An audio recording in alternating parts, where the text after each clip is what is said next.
Aerial footage of Mecca, crowds of pilgrims around the Kaaba. From June 4th to 8th, millions of Muslims from around the world gather in Mecca, Saudi Arabia for Hajj, a once-in-a-lifetime pilgrimage and one of the 5 pillars of Islam. But what actually happens during these 5 sacred days? Let's take a journey through the Hajj, step by step. Before the Hajj begins, pilgrims enter a sacred state called Ihram, a spiritual and physical preparation marked by specific clothing and deep intention. For men, it's 2 plain white cloths. For women, modest attire. These garments erase differences of wealth, class, and nationality, uniting all before God.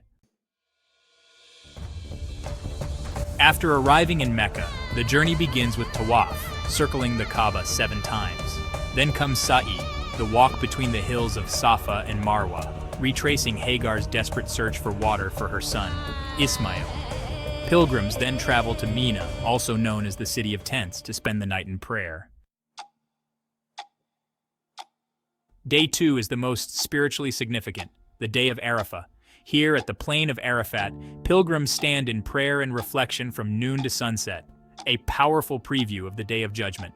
After sunset, they head to Muzdalifah, pray under the open sky, and collect pebbles for the next day's ritual.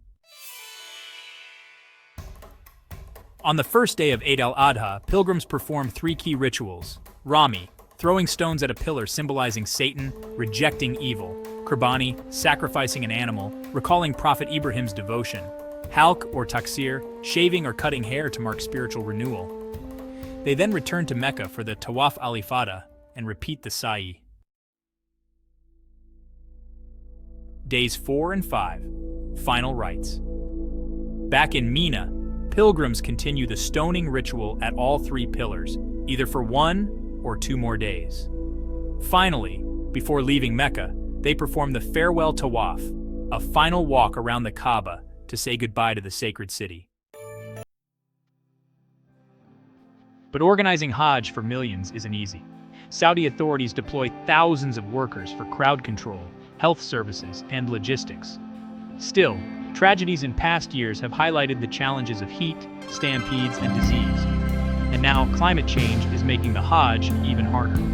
With extreme heat rising, new cooling stations, shaded areas, and digital tracking are being introduced. Only adult Muslims who are physically and financially able are required to perform Hajj once in their lifetime. Permission is tightly regulated.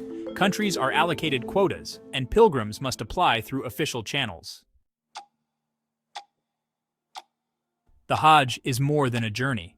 It's a deeply personal transformation, a reset of the soul. Whether on the plains of Arafah or at the Kaaba's doorstep, millions come with one intention: to seek God, humbly and sincerely. Subscribe for more spiritual journeys around the world.